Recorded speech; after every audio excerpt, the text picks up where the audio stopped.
During John Wooden's 27 years at UCLA, he coached the Bruins to 4 undefeated seasons and a record 10 national titles. He was the first person inducted into the Basketball Hall of Fame, both as a player and as a coach. What made him so successful? And what kind of coach never talked to his teams about winning? Coach Wooden believed that character and teamwork were far more significant than victory. His behavior demonstrated that his faith, family, and friends were the most important things to him. Toward the end of his life, John Wooden said, "If I were ever prosecuted for my religion, I truly hope there would be enough evidence to convict me." He was a legendary coach, a man who loved God, loved people, and loved to teach others. Join us for John Wooden, They Called Him Coach, on this Day of Discovery.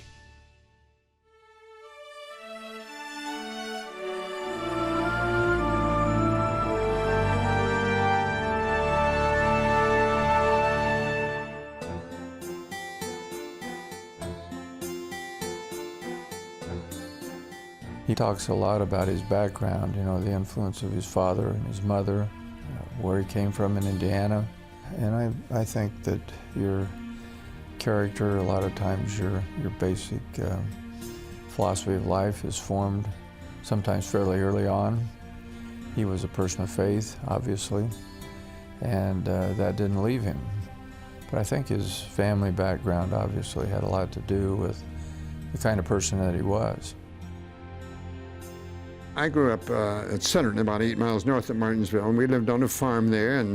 But I think the person probably had most influence on me throughout were my mother and father. In particular, my father. He said, "There's always time for play. That's after the chores and the studies are done, of course." He read to us every night. We didn't have electricity or running water or anything on the farm. And he would read poetry and scriptures to us every night. I had 3 brothers. I had 2 sisters. I never really got to know them. They died early.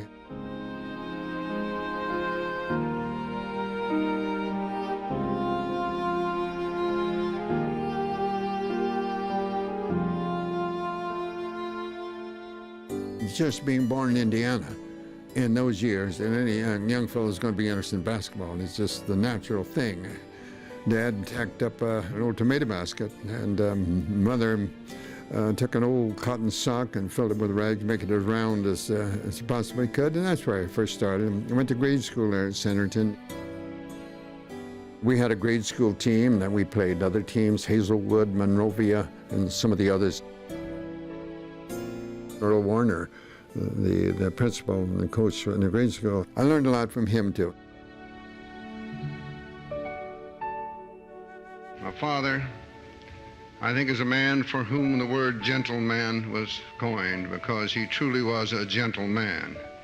Something that he gave me when I graduated from a small country grade school at Centerton. And we didn't have much in the material way, but he gave me a card. It was a little card that had a creed of 7 points. The first one was, "Be true to yourself." The next point was, "Make each day your masterpiece." The third one was, "Help others." The fourth one was, "Make friendship a fine art." Another one was, "Build a shelter against a rainy day." Another one was, "Drink deeply from good books." Most important, the good book. And then the last point in this creed was, "Every day and every evening, pray for guidance and give thanks for your blessings." My first year in high school, I commuted on the interurban that ran from Indianapolis to Martinsville. And then we lost the farm after my freshman year, and we moved into Martinsville. In 1887, they drilled for oil in Martinsville, but instead hit mineral water. It smelled bad and tasted worse, but it was believed to have curative power. Sanitariums were built, and people came to soak in the baths, drink the water, and seek renewed health. I met the The young lady, the only girl with whom I ever went with. My dad was very, very shy, worked on the farm. My mother was a city girl from Martinsville. She came out with some friends that had a car, and he was working in the field, and he wouldn't come over to the car.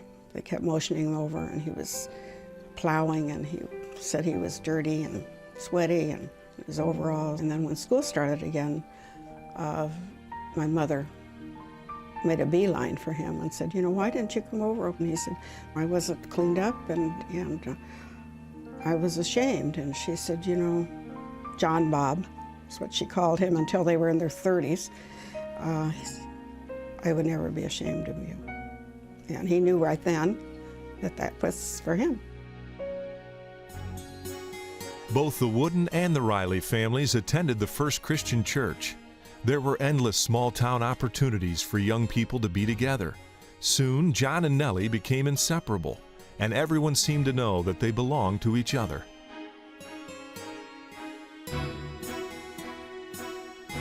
Wise King Solomon said, "There is a time for everything, and a season for every activity under heaven, a time to be born, and a time to die, a time to plant, and a time to uproot." But when winter comes to Indiana, there's another season.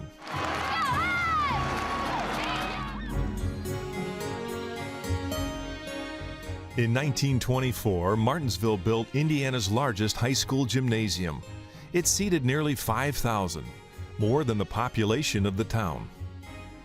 During basketball season, Coach Glenn Curtis established a policy of no dating and home by 8 p.m. for his players. He agreed with King Solomon that there's a time to embrace and a time to refrain. Nellie countered by joining the pep band. Before every game, John winked at Nellie in the band. She gave him an okay sign, and he waved back at her. It was the beginning of a pregame ritual that would last for half a century. At school, Nellie was into everything. She loved music and thrived on dramatics, always landing a part in the school plays. Along with her best friend, Mary Snyder, Nell filled every day to the brim. John, on the other hand, quietly focused on his studies and on basketball.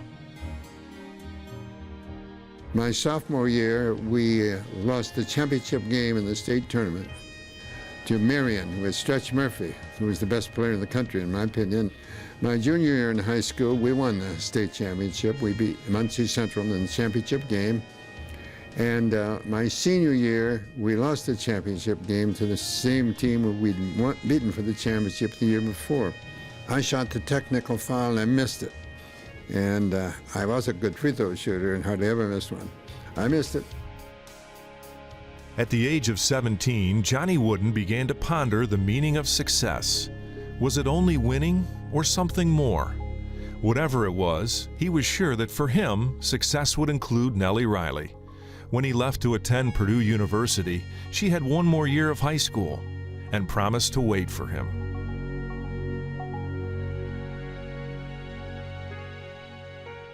John's 4 years at Purdue were a whirlwind of basketball, classes, and work.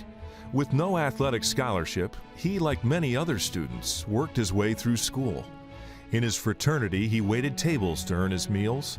By maintaining his place on the academic honor roll, he received a tuition reduction. In basketball coach Ward Piggy Lambert, he found a highly principled man who emphasized conditioning, quickness, and team play. Oh, anything I think you have to work at it, but you have to have some natural talent to begin with. But you have to have to work at it to bring it forth. I think the Lord gave me quickness, and that was my biggest asset I had. And other things that the Lord didn't give you just have to work on. While John was away at college, Nellie lived with her parents in Martinsville. While she was waiting for my dad to graduate from Purdue, she worked for the telephone company. She was involved, and she loved to dance, and she would have a few little dates, but they were just friends from high school and everything. Daddy was not happy about that, because that's another thing. He was a little bit jealous. Nellie, much to my displeasure and all that, she dated a lot. She loved to dance and things like that, and I'm away at Purdue, and she worked. And I didn't like that, but somehow we both knew.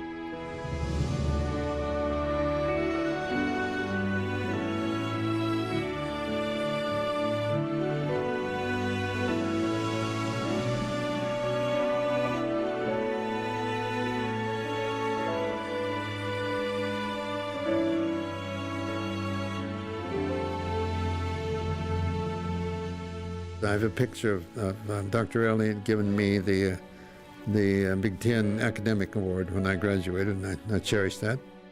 After his senior season, John played a few professional games, but was hesitant about their lucrative offers to play full-time.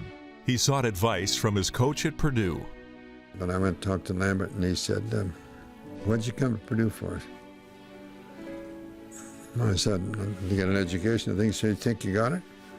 Well, I said, "Well, I hope so." And he said, "Well, I wouldn't throw it away." He said, "Johnny, you can't play in dirt without getting dirty. Well, you make up your mind what you do." He told me without telling me. 2 days before John and Nellie's wedding, a bank failure claimed John's life savings of $909.25. Mary Schneider's father loaned them $200, and with that, they pressed ahead.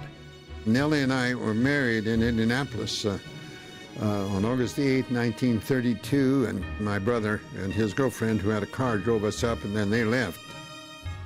We ate at the Bamboo Inn, which was on the Circle at that time, and after that we went right next door and saw the Mills brothers make their very first appearance in Indianapolis. My mother was very outgoing.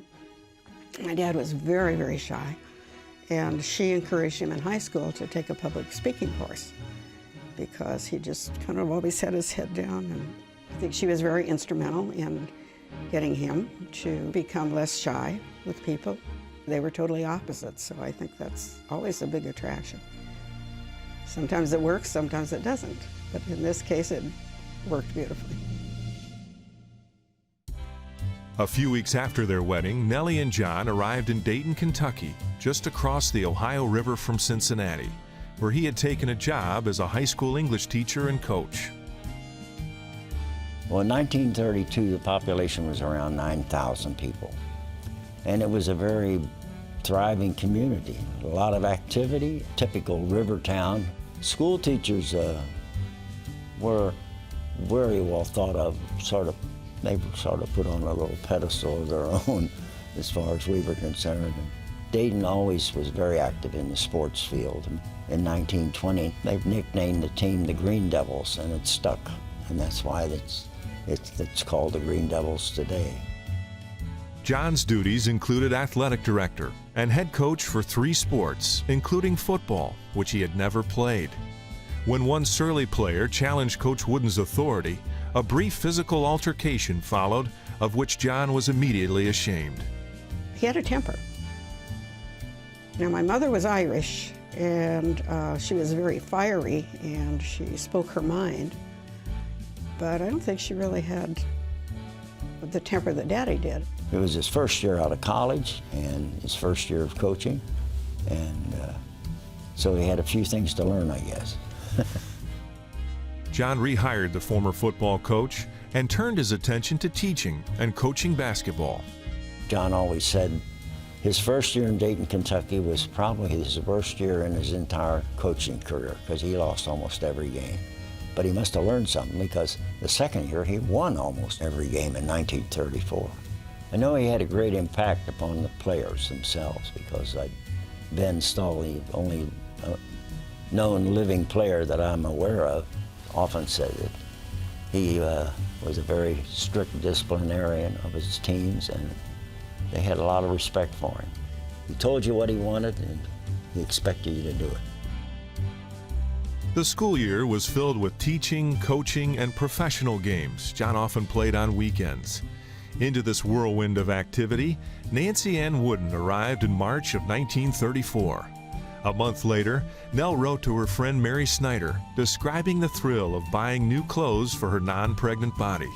She added, "I left the baby with John Bob. and he took splendid care of her.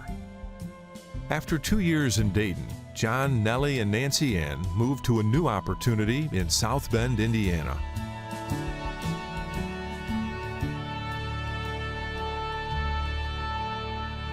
I don't think South Bend knew whether I'd be a good English teacher or not. They hoped from my background I could maybe be a pretty good basketball and baseball coach. I wanted to be the best English teacher. He was the athletic director, and he coached basketball and baseball, and then he was an English teacher. And he was a very good English teacher, and he's a good poet. If you've ever noticed his penmanship, it's beautiful. And he was very well read. I thought I was talking to Abraham Lincoln when I was talking to Wooden. I ran across a couple of things that made an impression on me. One of them is no written word, no oral plea can teach our youth what they should be, nor all the books on all the shelves. It's what the teachers are themselves. That made an impression on me. We used to scrimmage together, and he was a heck of a ball player. I used to have to guard him and shoot, he'd knock me down, but it was respect. I saw a man who knew the game of basketball, and everything depended on quickness.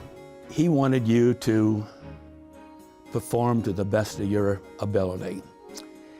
And he really could not accept anything less than that. You know, there's a big difference between, why did you do it that way, rather than, let me show you how to do it.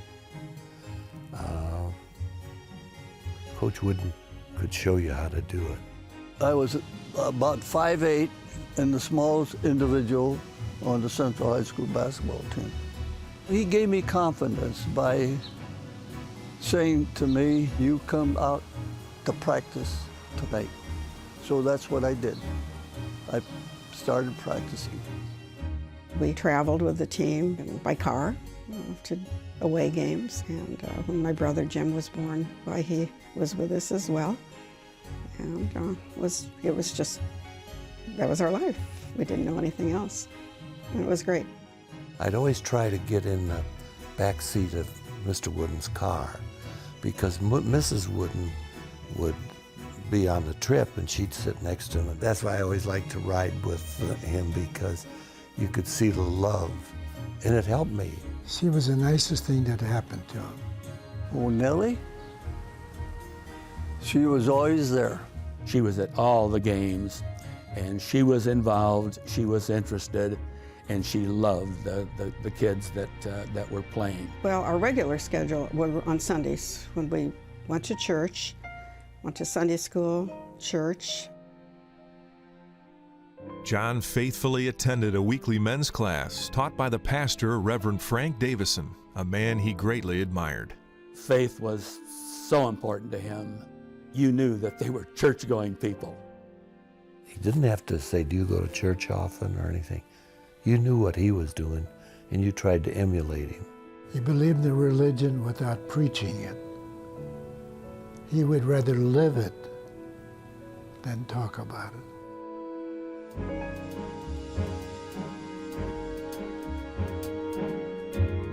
We did not win any state championships. We did get to the semi-state, and so that was about as close as we got.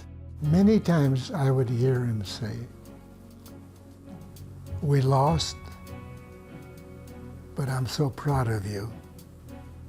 It was more how we played the game than the outcome of the game. He expressed that to us, that we should do what we can to do our best at any time and every time. I'm sure that Wooden would have thought that not only our team, but all of the teams that he has coached through the years were successful.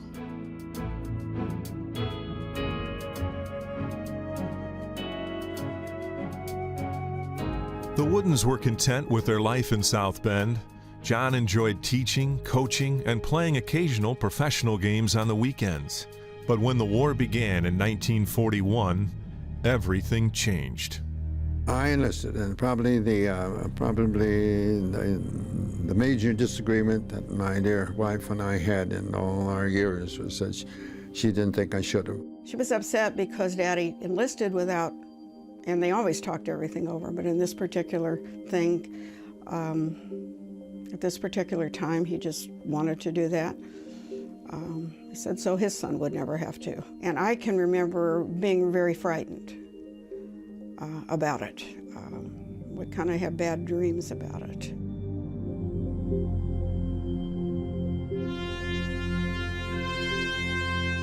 In early 1943, John was called to active duty, where he served as a fitness officer, responsible for the physical conditioning of sailors and airmen.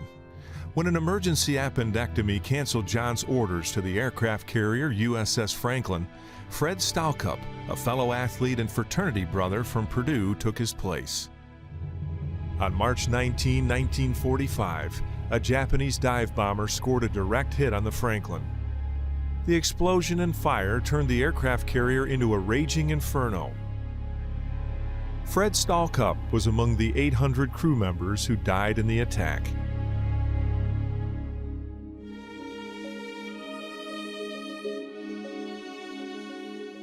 But we were always, we were with him the whole time, except when he went for officers training, then we traveled with him.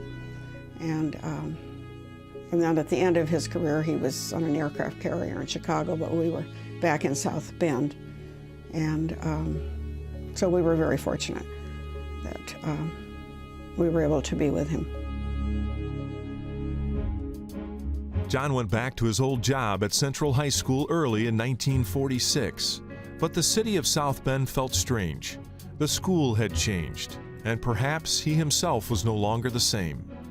He began looking for a new job and a different school. When his former high school coach, Glenn Curtis, recommended him for the head coaching position at Indiana State Teachers College, John and Nell decided to give it a try. After 11 years as a high school coach, John Wooden was eager to meet the challenge of college basketball. He and the family moved to Terre Haute during the summer of 1946. And he took something into this new job that he would carry for the rest of his life. Just before John entered the Navy, his pastor in South Bend, the Reverend Frank Davison, had given him a small cross as a farewell gift. Coach Wooden later received a poem which he said best described his lifelong association with the little cross. I carry a cross in my pocket, a simple reminder to me of the fact that I am a Christian, no matter where I may be. This little cross is not magic, nor is it a good luck charm. It isn't meant to protect me from every physical harm. It's not for identification, for all the world to see. It's simply an understanding between my Savior and me. When I put my hand in my pocket to bring out a coin or a key, the cross is there to remind me of the price He paid for me. It reminds me, too, to be thankful for my blessings day by day, and to strive to serve Him better in all that I do and say. It's also a daily reminder of the peace and comfort I share with all who know my Master and give themselves to His care. So I carry a cross in my pocket, reminding no one but me that Jesus Christ is the Lord of my life, if only I'll let Him be.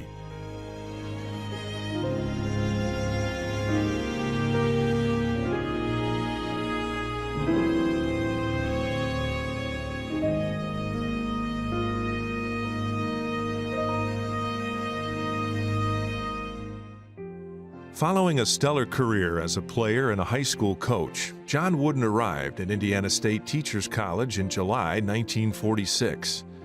In the aftermath of World War II, many young men just out of military service were on their way to college. When I returned from service, enrolled at Indiana State, a school of about maybe 1,800, it was a time of, I think, pretty great optimism in the country. When Coach Wooden held basketball tryouts in October, the gymnasium overflowed with candidates. I suppose half of them were returning veterans from various services, and the other half might have been new freshmen, and then the entire team from the year before. And then there are people from South Bend Central that played for him in South Bend. He called me and asked me if I'd be interested in going to Indiana State, and I said, oh, sure, and he invited about 10 or 12 South Bend people. I was even out for the team, and he said, I've got enough players, I need an assistant. I became an assistant. He made probably some enemies at Terre Haute because he cut many of the seniors that were on the last squad, and the people didn't like it. Coach Wooden knew what he wanted. He wanted a fast, quick, agile group of players, regardless of their size or anything else, and that's what he went for. The team's record during that first season brought an invitation to the NAIB tournament in Kansas City, but Coach Wooden said his team would not play. The athletic department said we had missed too many classes, so we weren't going to go to a tournament. But it wasn't that. It was that the situation with Clarence Walker. My father's name was Clarence Jordan Walker, and his connection with John Wooden was he was a basketball player at Indiana State.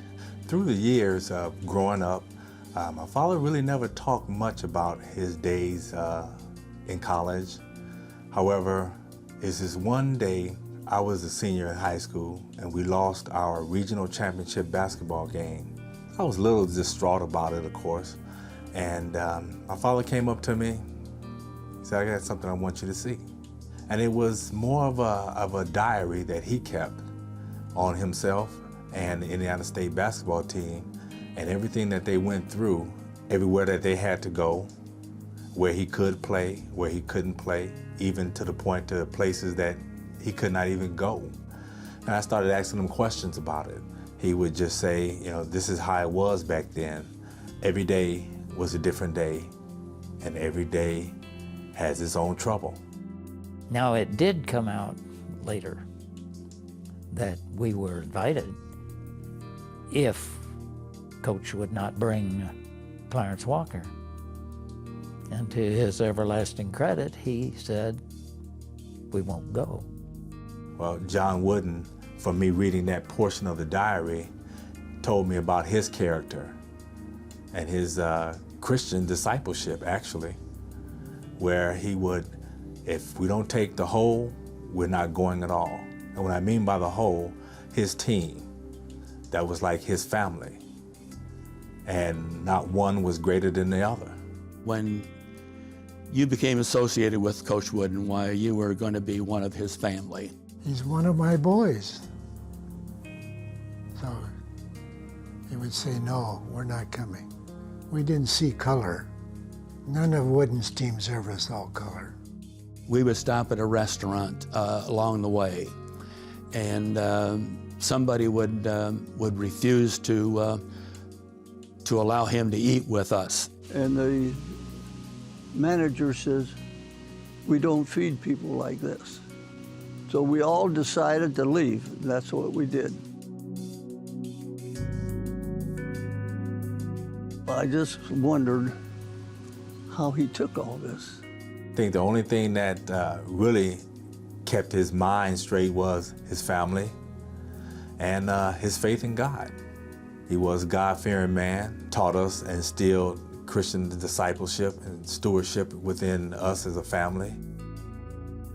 Probably the most significant was just his desire to show all men are created equal. The next year, the league changed its policy, and Clarence Walker traveled with the team to Kansas City. There he became the first African American to play in a postseason National Collegiate Basketball Tournament. She was a pretty lady, feisty. I think she was a feisty little Irish girl. Feisty is a good word for her. Oh, she was a wonderful lady who knew every one of us and our girlfriends, and never missed a game, home or away. Coach Wooden said that Nellie was the most important thing in his life, and he feels that he would not have been anything without Nellie. I'm asked many times about my family and growing up, and I continue to think and feel and say that I wish everyone would be as fortunate as I was to grow up in a family where my mother and dad loved each other and loved my brother Jim and I.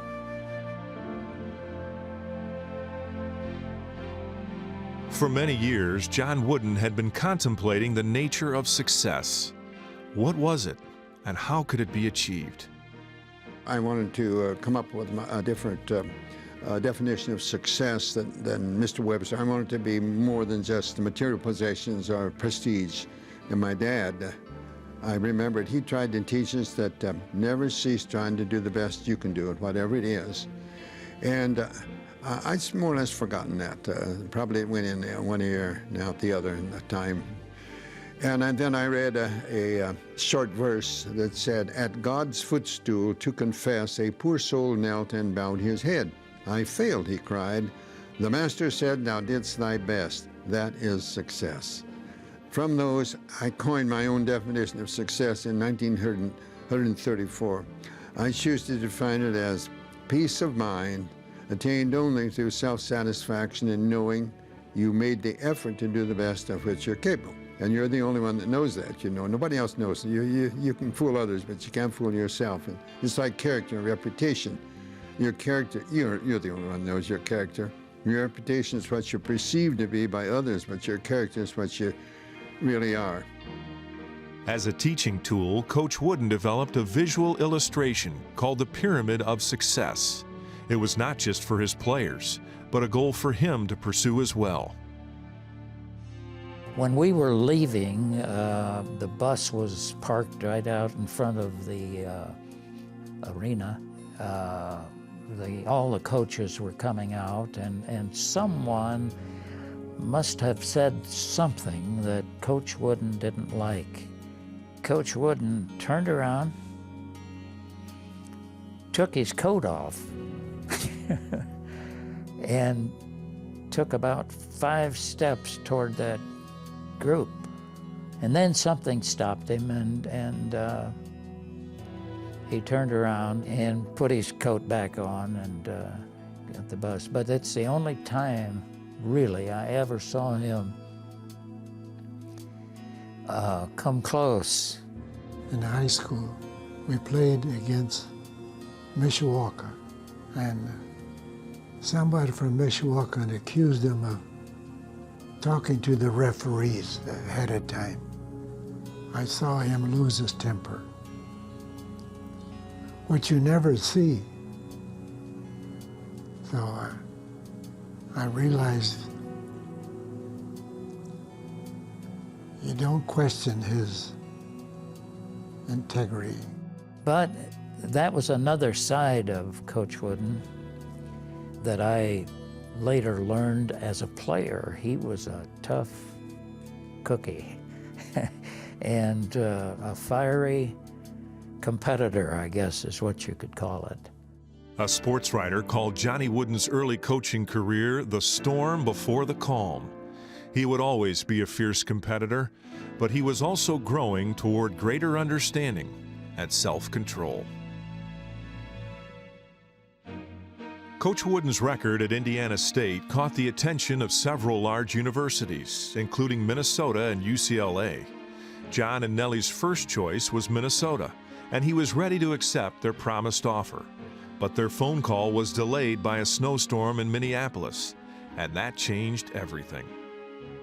Somehow, because of a communication issue, their offer got to him late, and he'd already told the people at UCLA he would go, when he probably would have preferred to go to Minnesota because it was in the Midwest. And but he said, well, once he had given his word, that was it. So he went to UCLA, and you wonder in today's culture How many coaches would do that? We knew that, that there was going to come that time. We just knew that he was destined for great things. And then all of a sudden, UCLA got a hold of him, and we couldn't do anything about it. I think it was not surprising to any of us that he would accept the job at UCLA. And then he talked to us all about it, and we were more happy for him than disappointed for ourselves. In the summer of 1948, as the Wooden family headed west, the feeling of home disappeared behind them. Ahead in Los Angeles, the young coach from Indiana would find himself on a much larger stage than he could imagine. At UCLA, football was king. The campus gymnasium had poor ventilation and half the seating capacity of Johnny Wooden's Indiana High School. And the basketball team had a losing record. Undaunted, Coach Wooden hired his former assistant, Ed Powell, and went to work. Coach Wooden I met at the tryouts in the fall of 1948, and we practiced in the old men's gym, the B.O. Barn they called it. Oh yes, the B.O. Barn. That was a very appropriate nickname, and among others. Indiana basketball, Kentucky basketball, that was a big deal. UCLA, the gym, we had to sort of share it with the gymnasts. And going into that gym where the gymnastics team practiced and all the other teams practiced, and it was a terrible aroma. And the smog was visible in the room. Gymnasts used the same gym floor. There was a lot of chalk from their hands if they're doing their aerial work. Well, we had to mop the floor first. The principles Hugh Wooden gave his sons included 2 sets of 3s. The first, never lie, never cheat, never steal. The second, don't whine, don't complain, don't make excuses. Instead of looking at the problems, Johnny Wooden focused on his opportunity. Wooden was a practice coach, and practices were tougher than a game, always. Practices were tougher. Intense physical conditioning. I mean, you always knew you were in better physical condition than your opponent. There's no question about it. Practices were, again, you never forget a Coach Wooden practice, ever. Coach Wooden told the sports editor of the Los Angeles Daily News, quote, "No team is going to outrun or out-hustle the Bruins this season. You can put that down in black and white." Slated to finish last, UCLA captured the division championship in 1949. The freshman team under Coach Ed Powell lost only 1 game. Something new was happening at UCLA, and it was more than winning basketball games. I don't think I've ever heard him or Ed Powell, his assistant, say anything about winning. I heard them more say, execute what you've been taught, and there's a good chance you'll win, but the winning was not the goal. The performing well what you've been taught, that was the goal. The Woodens attended the First Christian Church of Santa Monica, where John served as a deacon. Nancy and Jim loved California, but John and Nell missed Indiana, their families, and the slower pace of life in the Midwest. In time, however, their discontent began to fade. We weren't happy out here at the time. It takes quite a while to get adjusted out here, but after you get adjusted, you don't want to leave.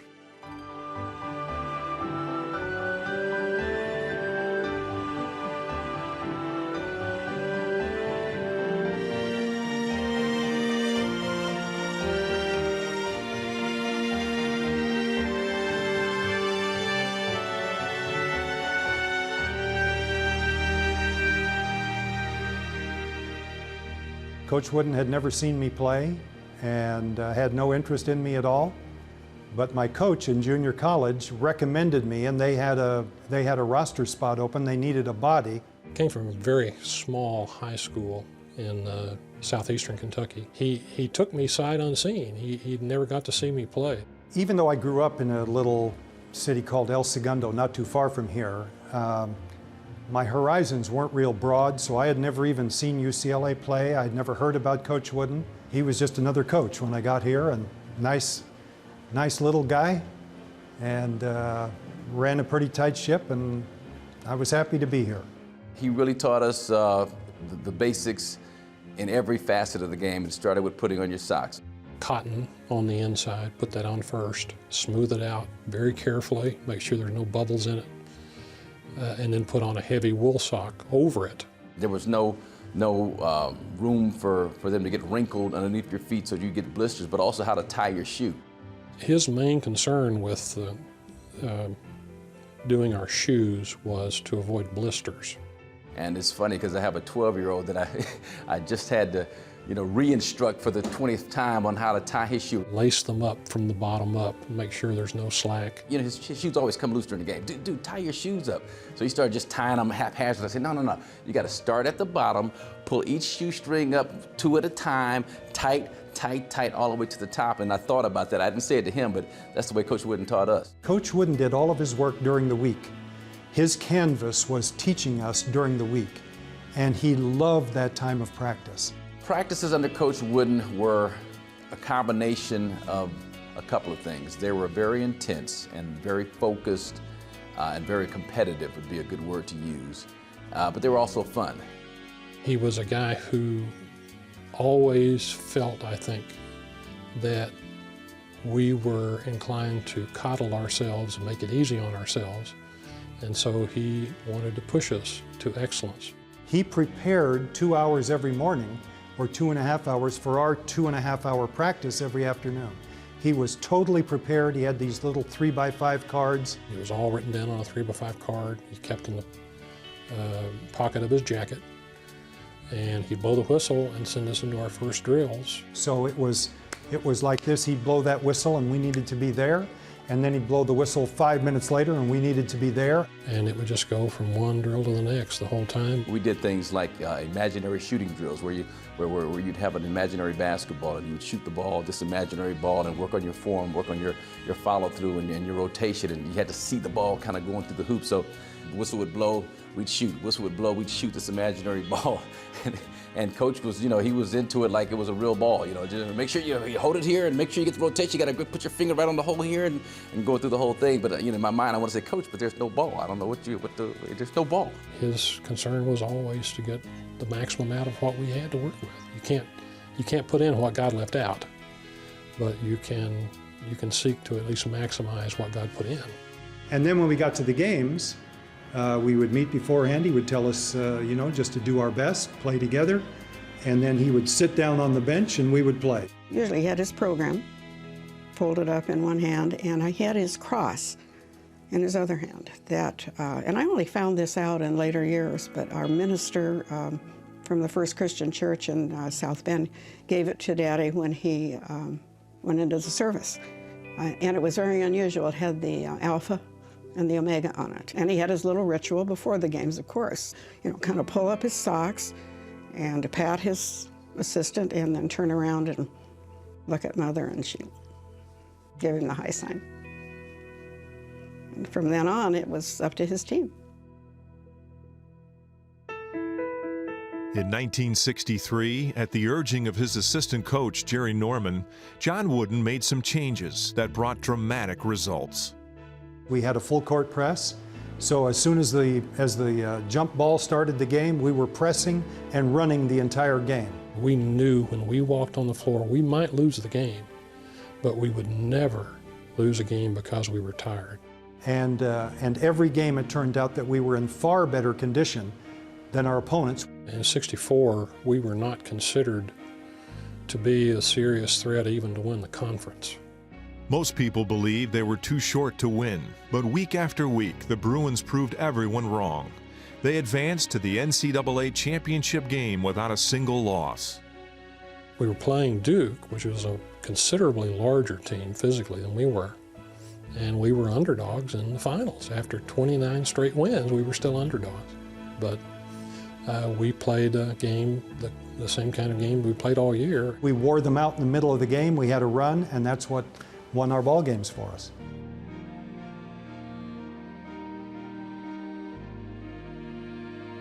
Coach Wooden always told us never get too high and never get too low. And after the championship, he was right there. The fact that we won the whole thing was, you know, that was a goal of his, and he was very happy to have that goal, but he was excited that we had done as well as we could. That's what he always preached and taught, you know, to be a team, to play together, and to be the best that you could be.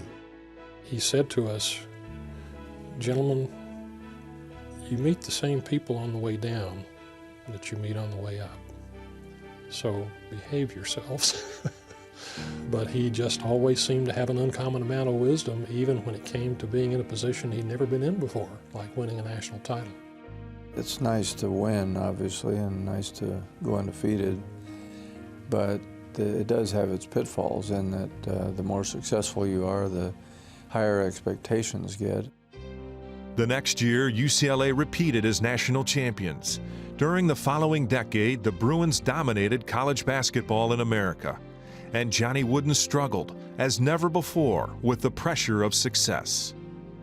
People get used to winning, and they never get used to losing. So it's sort of an escalating level of expectation that paints you into a corner where the demands and the expectations continue to rise. Anything less than a national championship was probably not a very good year. In December 1972, Coach Wooden suffered a mild heart attack. At the end of that season, UCLA won its 7th consecutive national title and was riding a 75-game winning streak. But in a letter to Dwayne Clee, Coach described it as a very trying year. The players were fine, he said, but some of the press and the fans were almost unbearable at times. May our Lord be with you. Sincerely, Coach Wooden. In January 1974, a one-point loss ended UCLA's 88-game winning streak. At the NCAA semifinals, North Carolina State defeated the Bruins 80-77 in double overtime. You're never going to be able to win enough to satisfy people, but you could satisfy yourself and your team by trying to be the very best that you could be. Doesn't mean that when people say mean things about you, or if they aren't disappointed in how your team plays, it doesn't hurt. You certainly feel that, but you also realize that underneath it all, there's some things that are more important. Coach Wooden often quoted a favorite poem that helped carry him through the ups and downs of his remarkable career. It was the bedrock upon which he stood in the shifting sands of public acclaim. I first heard this at an FCA conference in Estes Park, Colorado, in the early years of the FCA. This crowd on earth, they soon forget the heroes of the past. They cheer like mad until you fall, and that's how long you last. But God, He never does forget, and in His Hall of Fame, by just believing in His Son, inscribed, you'll find your name. I tell you, friends, I would not trade my name, however small, inscribed up there beyond the stars in that celestial hall, for any famous name on earth or glory that they share. I'd rather be an unknown here and have my name up there. Wouldn't we all? From his roots on a farm to the high-pressure pinnacle of coaching success, John Wooden tried to follow the advice and example of his father. When I graduated from a small country grade school in southern Indiana, he gave me a little card. One side it said, 4 things a man must learn to do if he would make his life more true: to think without confusion clearly, to love his fellow man sincerely, to act from honest motives purely, to trust in God and heaven securely. While many people held Coach Wooden in high esteem, not everyone thought he was wonderful. Sports writers and opposing coaches could be quite cutting in their remarks. If you're in this type of profession, when you're in the public eye, you're going to have ups and downs. You're going to have praise, you're going to have criticism. Some of it's going to be deserved and some of it isn't. At the other extreme, some people called him St. John and believed he could do no wrong. But your strength, I don't care whether you're a teacher, a surgeon, or whatever you are, your strength depends on how you react to both praise and criticism. You can't let either one affect you. And through all the peaks and valleys of his career, Coach Wooden's biggest fan was always there. She was a consummate wife and mother, and that was her career, and she was very, very, very good at it. And she picked out Daddy's, all of his clothes, and right from his socks all the way up, and his ties and his shirts. And they were playing a team that one of the coaches was dressed very, very flamboyantly. And it was written up in the paper the next day that they described this coach in his plaid sport coat and this, and then there was Coach Wooden looking like an undertaker. Well, my mother really took issue with that, and I think the next week she had him out shopping for some new clothes. She was very bubbly and outgoing, and always had a smile for everybody, always had something to say to encourage you. She was a pistol, Nell Wooden. She was a pistol. He was very calm and reserved, and she was a spitfire. I can remember her in the stands, and maybe a referee would make a call she didn't agree with, and she would let the referee have it, and we would kind of joke on the bench. It's like, Nell's a little feisty. She's a feisty one right there. But so you could tell that during the course of their multitude of years together, that she was all in. You know, she was all in with Coach all the way, and that was a fun thing to kind of be a part of. With each passing year, retirement grew larger on the horizon. During the 1973 season, Nell wrote to her best friend Mary saying, "We will hang up the basketball shoes at the end of next year. Goody." A year later, Nell wrote, "I think John will get out of coaching next year probably. If not then, for sure the next year." But no one knew when it would happen, not even Coach Wooden himself, until one Saturday night in San Diego.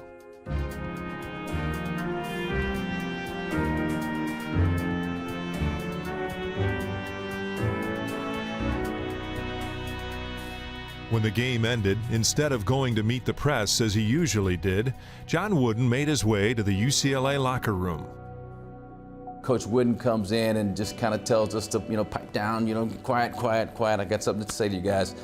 And so he came in and talked about how he was happy with the job that we had done, and we had played a great game, and that he had been thinking about this a long time, and had come to the conclusion that the next game, that Monday night, the championship game, would be his last game, and that he was going to retire and get out of coaching. Everybody felt like they had been kind of punched in the chest. He told us that and walked out, and Andre McCarter, who was the captain of that team, was kind of our spiritual compass in terms of how he looked at things, and he pulled us all together, and it's like, guys, look, there's no way that we're going to let Coach Wooden not go out a national champion. There's just no way that's going to happen. And we all kind of looked at each other and said, yeah, you're right. There's no way we're going to let that happen.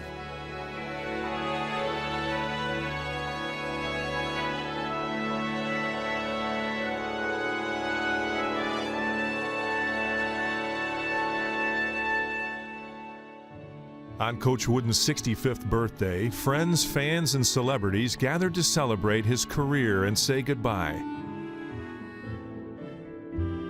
After nearly 40 years in coaching, it was time for John and Nell to begin a new chapter together. In retirement, John and Nell were far from idle. Each summer, they continued their long tradition of holding several one-week basketball camps for young players. Nell wrote to Mary, "So you see, he isn't retired. I say he's rewired." His coaching clinics and speaking engagements took them all over the world. Many times, Coach Wooden's theme was the pyramid of success. The foundation is anchored by the cornerstones of industriousness and enthusiasm. In between, the working together blocks of friendship, loyalty, and cooperation. We read that pyramid of success thing until the printing faded, you know, and we got it every year when we met to begin the season. And you know, he made those things the cornerstone of his whole approach to coaching. The second tier contains the essential qualities of self-control, alertness, initiative, and intentness. I thought all he was teaching was how to get the ball in the basket, how to win the game, and then that was the end of it, as far as I was concerned. Coach Wooden called his middle row the character blocks: condition, skill, and team spirit. What he was actually doing was he was building principles into us young men for later on in life. And the more we listened at that point, the better off we would have been. Well, you know, as a 17-year-old freshman, I was pretty narrow-minded in terms of my focus. I wanted to win a championship, and I wanted to play a lot of minutes, to get in on the court and be a part of the winning and the atmosphere. Poise, confidence, and competitive greatness complete Coach Wooden's pyramid of success. Converging at the apex are patience and faith. And I'd like to say that at the time I was a Bruin from 73 to 75 when I played for Coach Wooden, that, you know, I got a handle on all the life lessons and embraced the pyramid wholeheartedly, but I didn't. I mean, I was young, and the beach and the girls and the whole situation and the atmosphere on campus was it was a real thriving type of an atmosphere. It was right at the height of the civil rights movement, you know, the whole idea of black pride and afros and all that. So, I mean, you know, to have this Midwestern white man, you know, telling me anything about living life at that point, I wasn't really that open to. I'd never say that to him. No, that's kind of, you know, but I'm just reflecting back on that time. You know, I had so much respect for him, mainly because of how he lived his life and the fact that he never cursed. Coach Wooden didn't swear. Never a swear word out of his mouth. People have always commented on the fact that they didn't hear him use profanity, and he'd never used profanity with us. Never lost his temper, never swore. He never used profanity. Never heard him swear a word. However, his not using profanity didn't keep him from setting the record straight when he wanted to with individuals and with us as a team. During practice, if we messed up and he said, "Goodness gracious sakes alive," then we were really in trouble. Goodness gracious sakes alive, Jimmy. Goodness gracious sakes alive, and get mad at certain players, but when you knew when he did that you were doing something that you shouldn't have been doing. He wasn't beyond telling an official what he thought of him as far as the various calls he was making, but he could use those same goodness gracious and sakes alive and what are you doing out there? Why don't you call him at this end like that end, and so forth. He got a lot of mileage out of the goodness gracious sakes alive. In retirement, Nellie and John cherished every minute together. Some people wondered if they ever argued about anything. Yes, my mother thought that you could write a check and you didn't have to enter it in the checkbook.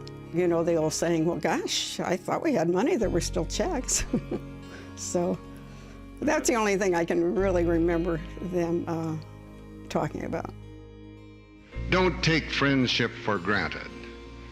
It's like marriage. If you take it for granted, it won't last. You must work at it. And you mustn't just work at it from one side. Both sides must work at it. They had some good years together, and at least the pressure of the coaching was off. And he enjoyed doing his basketball camps, and Mother was always with him for that. And so they had some good quality time together. She needed to have a hip replacement, but they kind of put it off because she had emphysema, and so that was going to be very tricky. And they put it off as long as they could. Right after their 50th wedding anniversary, they finally decided that that they would do it. And then she had a lot of problems after that. Her heart stopped. She was in a coma for about 3 months. Every day, John sat beside Nell's hospital bed, held her hand, and talked to her about their life together, where they had been, what they had done, and how much he loved her. When she squeezed his hand one day and later opened her eyes, John considered it a miracle. A few days later, after 90 days in a coma, she was back home. But a year and a half later, on Christmas morning, Nell was rushed to the hospital where she was diagnosed with pancreatic cancer. And she passed away on my birthday. So that's kind of been a poignant time. And then it was difficult for my dad after she passed away.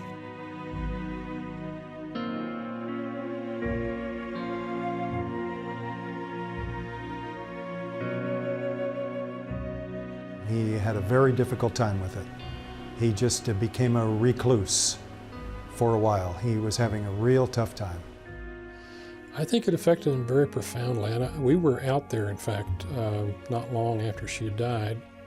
After we had gone out to dinner together, he invited us back to his condo, and the desk calendar was still open to the day of her death. She was his whole life, you know. They're retired and spending time together, and they were going to do things, and 10 years after he retired, then she passed away. He still talked about her a lot and was, about how much he missed her, and he didn't change a lot of things in his living quarters just because he wanted to keep them the way they were when she was there.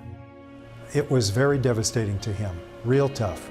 That was something that he, with his great self-discipline and self-control and all the rest, couldn't really deal with. You can't fix that. We were very concerned about him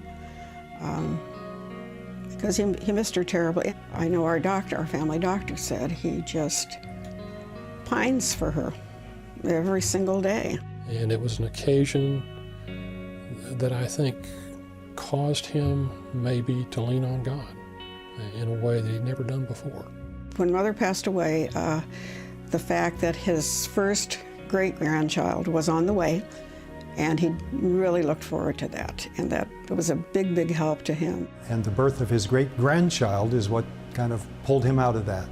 With a will to carry on, even without my mother, though he missed her every day, and pined for her, and looked forward to the time when he would be with her.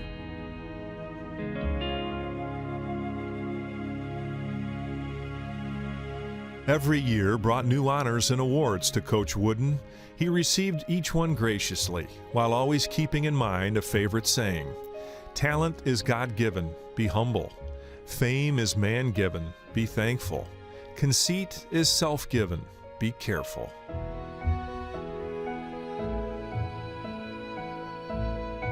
I was a ballet dancer, and I came in just to be the dance coach. They offered me a full scholarship back in the 80s to be the dance coach, and a few years after that they offered me the head coaching job. I took the job, and I tried to do what I thought was best, and we did horribly. I took a program that was in the top 5 in the country, and my first year as the head coach, we finished last at the national championships. So I was ready to retire, and I was walking through our student store, and I saw a little blue book that was written by this coach whose name is on the building that we train in, and he's got this little pyramid thing that's all over our campus. But I opened this little blue book, and I read his definition of success. And that definition of success hit straight to my heart as a dancer. Success is peace of mind, which is the direct result of knowing that you've done everything you can to become the best that you're capable of becoming. So I was like, oh, I need to meet this man. And I knew my husband, who had coached football here for 24 years, knew Coach Wooden. So I started in, nagging, Bobby, we need to have Coach Wooden over for dinner. Come on, Valerie. I said, can you imagine how many people call him and want him to do things all the time? I'm sure he just wants some downtime. I really don't feel good about calling him. Bobby, he can say no. And after 2 weeks, I wore him down. We invited Coach Wooden over for dinner. He said, I would love to come over to your house for dinner. And he came over. We spent an amazing evening. Not only did he have great wisdom, but he was incredibly funny. Had a great wit about him. He loved to jab back and forth and see if you could take it and what you could give back.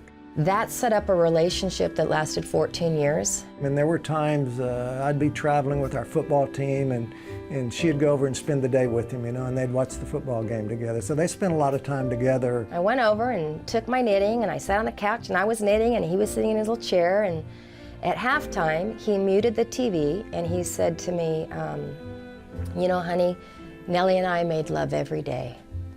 And I thought, oh my goodness, I'm gonna get the sex talk from Coach Wooden now. He said, I didn't say we had sex every day, I said we made love every day.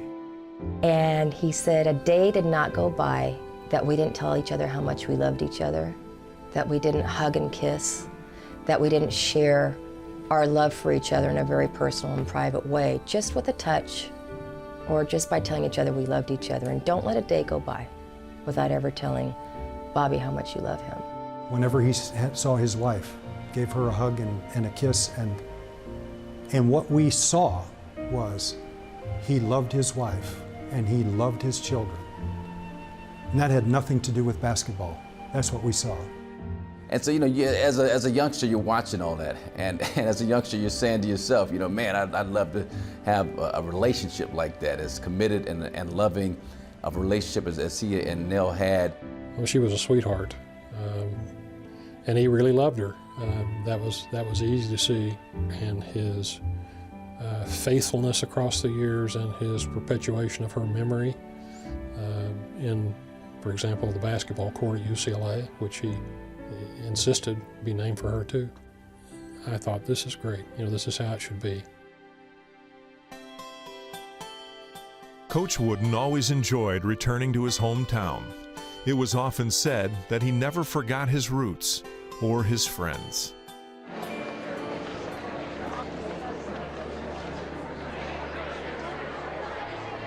We do have a very special guest and a very famous person from Martinsville, Coach John Wooden, and a number of his families here with us. So we're just delighted that you can be back with us and a part of our service this morning. And now let us open our hearts and our minds to the wonderful God who gave us Christ and through whom we have life. One of his strongest suits is that when people spoke to him, they had his undivided attention, and they knew it. Each time Coach came to Martinsville, he visited the cemetery, not far from his childhood home on the farm. Being back here in Indiana, I was reminded of my father, but he gave me a card. It was a little card that had a creed of 7 points. Be true to yourself. Make each day your masterpiece. Help others. Make friendship a fine art. Build a shelter against a rainy day. Drink deeply from good books. And pray for guidance and give thanks for your blessings. Coach Wooden was a man of faith. He had a personal relationship with Jesus Christ. But it wasn't something that he talked about. He was not a preacher, but he lived his life to such an extent that it made you think, how did this guy get to be the man that he was? And that was definitely part of it. You know, when I went through some tough times, you know, he was right there. I lost a son in a drowning accident. You know, he helped me through that. You know, there's a saying about, you know, the way you live your life may be the only Bible that a lot of people see. And so he didn't have to quote scripture, but, you know, again, he did it more by example. He kind of led by example, and you knew that there was something that he had that was the glue that kind of kept everything together, that allowed him to maintain the perspective that he had. True to himself, true to his God, true to his faith, unwavering faith. Coach's faith gave me that same freedom to understand you can be in this really hard winner-take-all world and have a very strong faith and stay true to that faith. There was a pecking order at the counter, And everybody had their own seats. Everybody kept track of everybody else. If somebody wasn't there for 2 days, everybody's calling and worrying, and Daddy loved that. And he was here every day. In fact, he usually sat in the booth behind us. But the coach is very low-key and very humble. He never allowed me to reserve the table for him. Once in a while when he'd come in by himself, he'd sit up here at the counter. He'd have the same breakfast, and he'd have a lot of his ex-players would come and talk to him, and he had a very good sense of humor. He was our celebrity, you know? But he's what a wonderful man. It was just great to talk with him once in a while. And at the beginning, I thought he's only the basketball coach. Everything is about sport.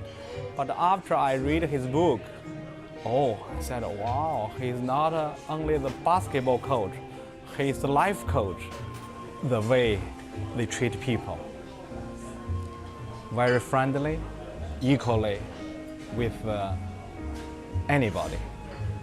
No matter his former player or just kids, coach treated them equally. I think the most important thing about John was his faith, because his philosophy, the way he did things, all stemmed from his faith. Too bad there was only one John Wooden. There should be a town full of people like John Wooden. The man everyone called Coach always considered himself a teacher, and throughout John Wooden's life, his message never changed. Today is the only important day of your life.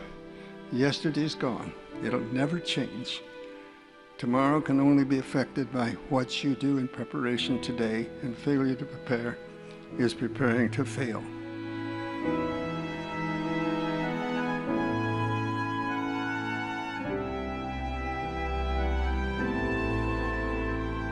In Coach Wooden's autobiography, he said, quote, "I always tried to make it clear that basketball is not the ultimate. It is of small importance in comparison to the total life we live. There is only one kind of life that truly wins, and that is the one that places faith in the hands of the Savior. Until that is done, we are on an aimless course that runs in circles and goes nowhere." My favorite poet is me.